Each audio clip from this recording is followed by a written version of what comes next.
Olá, tudo bem? A partir de agora começa mais uma temporada do Univerciência, um programa feito por TVs e instituições públicas de ensino superior nordestinas. Aqui a gente mostra a importância das produções científicas do Nordeste e como elas têm transformado a vida das pessoas. Vamos ver agora quais pesquisas iremos conhecer no programa de hoje. Pesquisadores do Instituto Federal do Maranhão, campus de Açailândia, desenvolvem estratégias para o ensino de química por meio de desenho universal de aprendizagem. O intuito é auxiliar pessoas com baixa visão a compreenderem melhor a disciplina. Na Paraíba, cientistas do Instituto Federal desenvolvem tecnologia no setor da construção civil para combater o desperdício e proteger o meio ambiente. Veja também, pesquisadores da Universidade Federal do Ceará descobrem uma característica inédita em minerais, o que pode influenciar novas tecnologias ópticas do mundo. E ainda, nós vamos revisitar pesquisas e acompanhar como elas se desenvolveram ao longo dos anos, como é o caso da pesquisa da Universidade Estadual do Sudoeste da Bahia, campus de Jequié, que elaborou um estudo para a adoção de métodos inovadores no tratamento do TDAH. Tudo isso e muito mais você confere agora no Univerciência.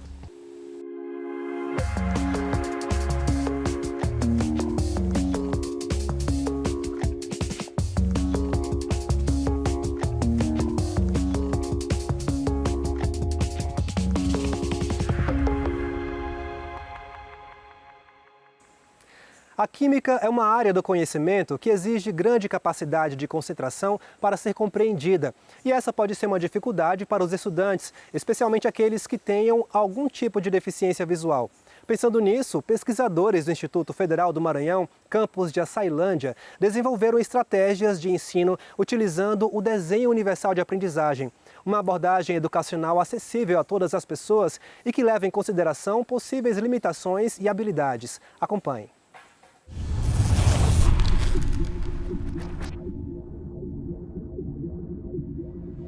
A nossa pesquisa, Tateando a Química, uma proposta alternativa para o ensino de química orgânica para os deficientes visuais. A química, em si é uma ciência difícil, não é uma ciência fácil. Tudo que nós vemos lá nos livros estão em duas dimensões, o chamado 2D. Então, para nós que enxergamos, já tínhamos uma dificuldade. E a pergunta que nós nos fizemos foi: e aqueles que não enxergam? Como seria para eles? Tem muitas áreas da química, muitos conteúdos que são muito abstratos, que até para o próprio aluno que não tem deficiência visual tem dificuldade de aprender a abstrair o conteúdo. E aí a gente conheceu uma diretriz que é o desenho universal para a aprendizagem, onde ela busca pensar em estratégias para que todos os alunos fossem incluídos no processo. Uma estratégia que nós propomos foi usar materiais baratos, que são tampinhas de refrigerante, PET, e arames. Inicialmente a gente tentou palitos, mas aí o palito quebrava muito fácil, a gente usou arames. E aí o material foi criado para todos os alunos da sala tirarem proveito, porque nós identificamos os elementos químicos com as cores e identificamos para o aluno deficiente visual a textura para cada elemento químico. E aí todos os alunos faziam uso do material para aprender química orgânica de uma maneira mais fácil. Falando dos materiais, a ciência ela busca sempre os mais alternativos. A gente quer avançar, porém a gente quer materiais de baixo custo, que facilitem essa aproximação. Então juntamos tampinhas, alguns arames, algumas texturas como EVA, velcro, lã. Nós fomos confeccionando no dia a dia, aqui em casa, às vezes ali usando vela em casa para aquecendo o ferro, fazendo os buraquinhos nas tampinhas. Inicialmente a gente usava na tampinha a identificação da letra do elemento, Só que o aluno achou melhor o material ser produzido por textura, porque ficaria mais fácil.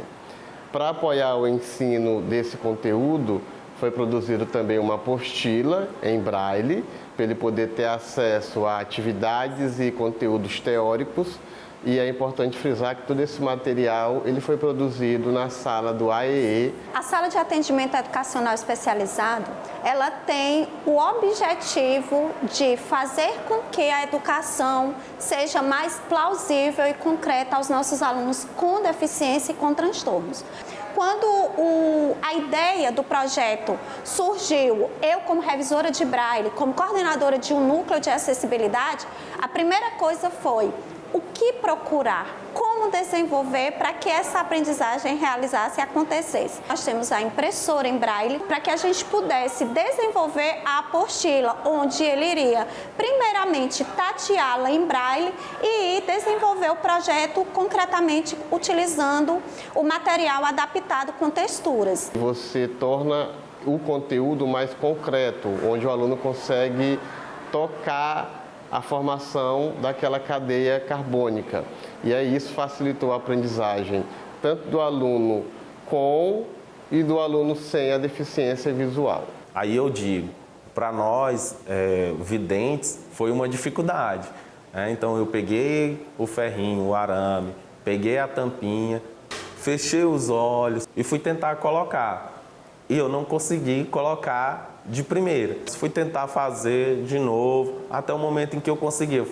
Não é possível que ele vai dar conta, né? E quando eu trouxe o material para o aluno testar, de primeira o aluno já foi juntando e facilmente encaixou, né? Isso mostra como eles conseguem avançar quando perdeu ali um sentido, né? O retorno que os nossos alunos deficientes visuais, foram eles que deram veracidade ao projeto, né, da concretude, nós vimos que realmente, quando você faz projetos plausíveis e que sai do abstrato e passa a ser concreto, o nosso aluno que traz limitações, dentro das suas inúmeras habilidades que eles têm, eles conseguem avançar no seu ensino-aprendizagem. Então, o aluno validou essa pesquisa, né? A fala deles de dizer o quanto isso foi importante, o quanto isso contribuiu para as aulas de química dele, né? Que ia chegar no ano seguinte vendo este conteúdo, tendo mais,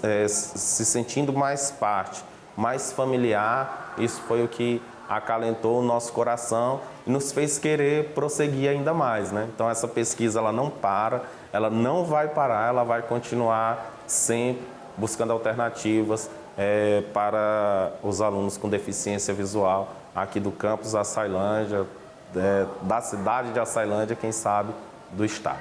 Nós conseguimos concluir no que se diz a identificação de cadeias carbônicas na química orgânica e hoje a gente continua com projetos voltados para a tabela periódica, distribuição eletrônica, ligações químicas, que também utilizam o desenho universal para a aprendizagem, propiciando a todos os alunos, né, que tenham ou não alguma deficiência, aprender conteúdos que são muito abstratos. No próximo bloco, você vai ver que no Ceará, pesquisadores descobriram em minerais uma característica inédita no mundo, o que pode influenciar a mineralogia moderna. O intervalo é rápido, a gente volta já já.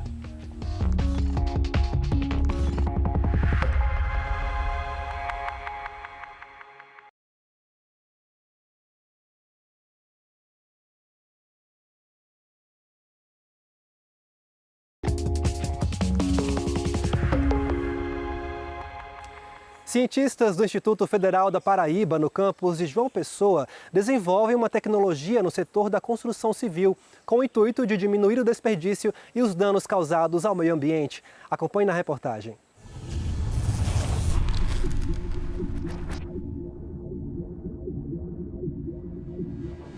No setor da construção civil, um dos problemas mais recorrentes é o desperdício de materiais. Um levantamento da Associação Brasileira de Resíduos e Meio Ambiente revela que a construção civil produziu no país mais de 40 milhões de toneladas de resíduos em um único ano. Por isso, qualquer inovação que diminua o impacto da atividade para o meio ambiente é bem-vinda. Nesse cenário de transformação, duas startups paraibanas ganham destaque por unir tecnologia, sustentabilidade e impacto social. a 3D Eco House e a Green Expan, ambas incubadas pelo Instituto Federal da Paraíba. A 3D Eco House surgiu a partir de um projeto de pesquisa de alunos do campus João Pessoa do Instituto Federal da Paraíba. Em 2022, virou uma startup com o apoio do Programa Centelha e da Fundação de Apoio à Pesquisa do Estado da Paraíba, a FAPESC. A 3D Eco House produz peças modulares para moradia a partir da impressão 3D em concreto com baixo teor de cimento, que além de reduzir o desperdício, diminui o impacto ambiental das construções tradicionais. O cimento ele é um grande emissor de gases do efeito estufa, principalmente advindos da sua produção. Então, só a título de informação, cerca de 8% do que é emitido globalmente advém da produção de cimento. Então, hoje o que a gente faz são misturas com baixos teores de cimento, substituindo esse material por outros materiais que a gente tem aqui na nossa região. Então, filler calcário, metacaulim, os próprios resíduos são incorporados nas nossas misturas para reduzir o consumo desse material que é tão danoso ao meio ambiente. A startup pretende produzir peças maiores para a habitação, mas esbarra num problema: a falta de investimento. Precisa de um investidor que tope a ideia e que aumente essa escala de produção, para que a gente chegue no nosso grande objetivo, que são as casas, né? Imprimir casas. Esse é o grande objetivo da empresa. A Green Expan surgiu a partir do projeto do doutorando da UFPB, José Anselmo Neto. A startup busca melhorar o desempenho de materiais usados na construção civil através da utilização de resíduos industriais. Uma das soluções é o concreto leve autoadensável, que pode ser usado tanto na construção civil como no paisagismo. Nós conseguimos modificar a microestrutura do material, deixando tanto ele poroso, que é muito interessante para isolamento térmico e acústico, por exemplo, na construção civil, como uma microestrutura não porosa, que pode ser utilizado, por exemplo, para um concreto leve estrutural.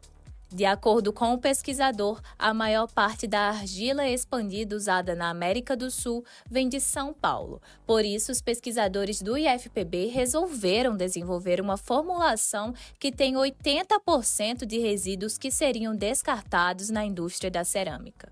Nós já depositamos a patente desse produto através da Inova, UFPB, e nós contamos também com o apoio da Funetec aqui do IFPB. Então, uma parceria entre o UFPB e IFPB, na qual contamos também com a estrutura laboratorial do LABEM, Laboratório de Estruturas e Materiais, da UFPB. A Green Expan e a 3D Eco House encontraram no IFPB o ambiente de incubadora que oferece suporte técnico e gerencial. Todos os dois trabalhos são totalmente interligados no contexto da nova indústria Brasil, na indústria 4.0, na indústria voltada para a automação e sustentabilidade. Com o apoio do IFPB, essas startups não apenas fortalecem a economia local, mas também inspiram um novo jeito de construir, mais consciente, acessível e conectado com as necessidades das pessoas e do planeta. Pesquisadores da Universidade Federal do Ceará, em Fortaleza, encontraram em minerais uma característica inédita no mundo. A descoberta é apontada como uma das mais importantes da mineralogia moderna e pode influenciar na criação de novas tecnologias ópticas. Confira a seguir.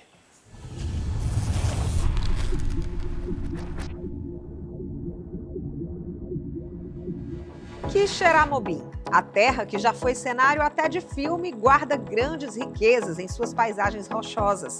Localizada no sertão central cearense, a cidade atraiu pesquisadores da UFC.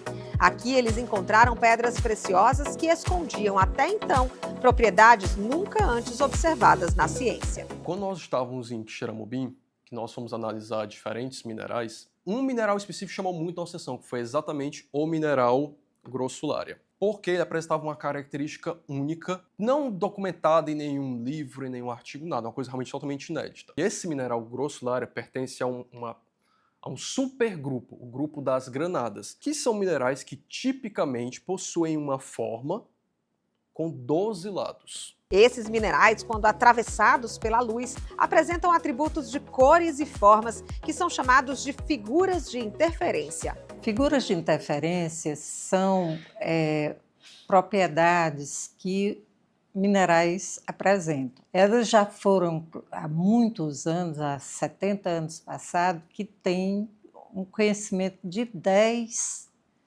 figuras. Essas figuras fazem parte, na descrição de minerais, de maneiras de você identificar esse mineral. Então, quando nós vimos que essas grossulares, esses minerais de Xerambim, geravam uma figura totalmente diferente, com um desenho que realmente parece um mosaico, nós vimos que ali, muito provavelmente, tinha um novo tipo de figura de interferência.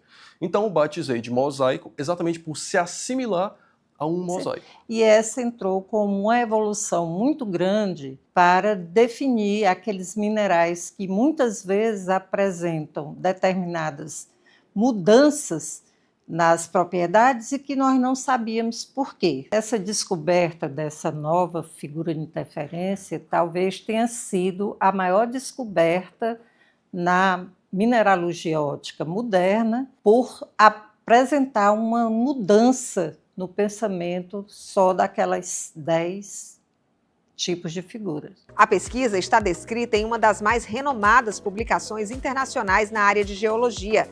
Na prática, a descoberta traz implicações importantes para diversas áreas, como gemologia e cristalografia, além de ter o potencial de influenciar novas tecnologias ópticas. As implicações práticas dessa descoberta estão diretamente relacionadas às condições cristalográficas, né, dos minerais.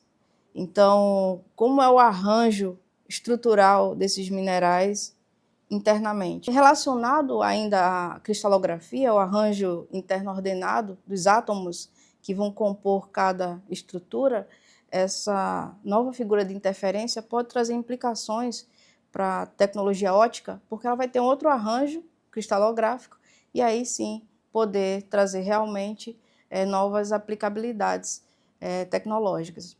Com mais avanço nos estudos, a gente pode chegar a essas conclusões. É de extrema importância essa caracterização dos nossos recursos minerais, sejam eles metálicos, ouro, prata, platina, cobre, ou não metálicos, como as grossulárias, porque é um recurso mineral nosso.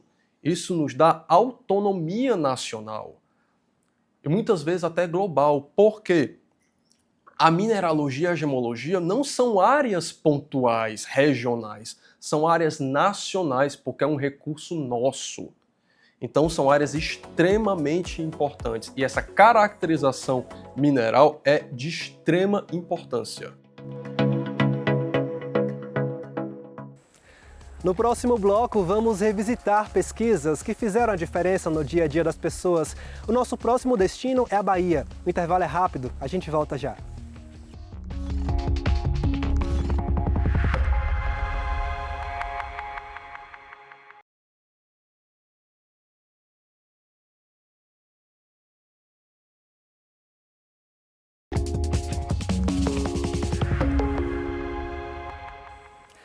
Durante esta temporada, iremos revisitar algumas pesquisas já apresentadas em nosso programa. Hoje nós vamos mostrar que cientistas da Universidade Estadual do Sudoeste da Bahia, campus de Jequié, desenvolveram um estudo que pode auxiliar o tratamento de pessoas diagnosticadas com TDAH, promovendo mais qualidade de vida. Confira.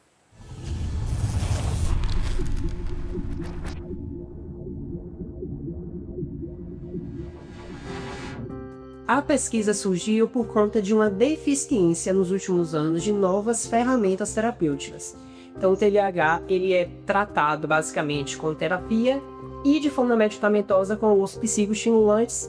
Esses psicoestimulantes são medicamentos tarja preta, então são medicamentos que causam dependência, né, que agem no córtex pré-frontal, que é justamente essa parte aqui que está à frente do cérebro, que é responsável por todas essas funções psíquicas que eu citei.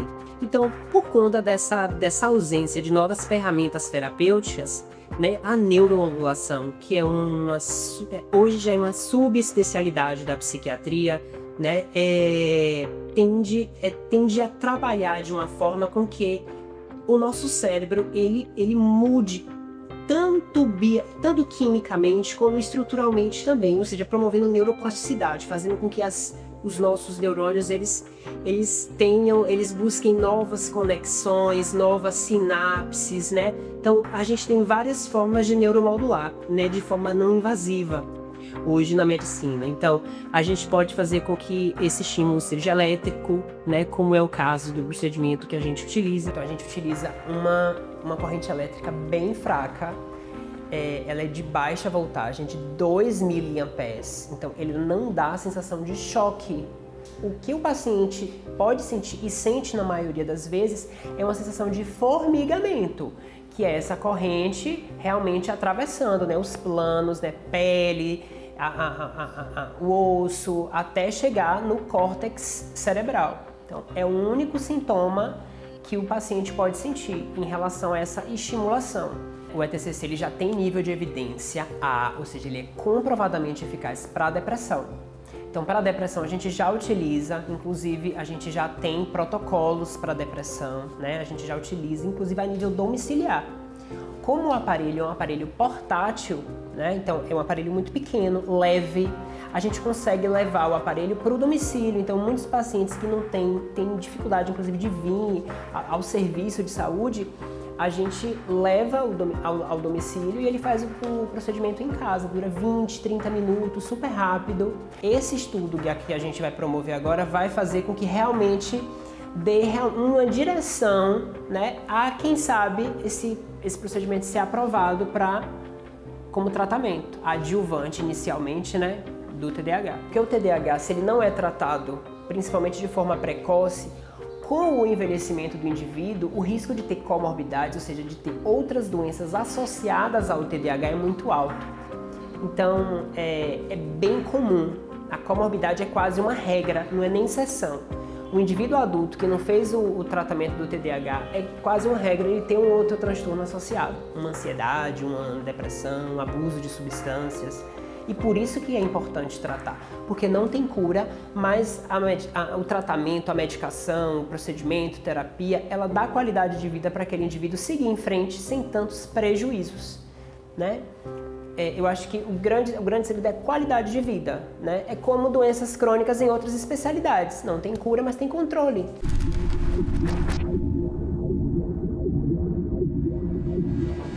A gente começou, na verdade, primeiro fazendo toda uma revisão bibliográfica, assim, naquele início. Inclusive, eu tive a ajuda de alguns alunos, de um aluno em especial, a Ingrid Cavalcante, que, por sinal, já se formou, inclusive, ano passado. E a partir daí, eu, assim, muito curioso sobre o assunto, eu levei essa curiosidade para o meu doutorado, né? Eu estava iniciando meu doutorado, então eu queria provar, de alguma forma, que há ou não algum benefício nessa técnica de neuromodulação dentro do contexto do TDAH. Como a temática é uma temática muito boa e assim, muito inovadora, a própria banca da qualificação sugeriu que eu ampliasse o meu N, né, para a gente encontrar algum resultado, nem que seja um resultado negativo, porque resultado negativo para a ciência também é positivo. Então a gente conseguiu finalmente, né, em janeiro deste ano, de 2026, a gente conseguiu fechar, né? Concluir a coleta com esses 156 pacientes e chegamos a uma conclusão que foi uma conclusão que nos surpreendeu no sentido de ter ampliado novos horizontes, ter surgido novas dúvidas e ter aberto uma porta para o pós-doc. Então, assim, é muito prazeroso levar um conhecimento, né? Levar a ciência para a comunidade, porque não adianta um conhecimento que ele não é aplicável, né? Quando a gente coloca esse conhecimento em prol da comunidade, em prol das pessoas, a gente leva esse conhecimento e leva a qualidade de vida, que é o mais importante, né? Principalmente levar essa esperança de um tratamento não farmacológico, né? De uma opção não farmacológica para o TDAH é muito válido.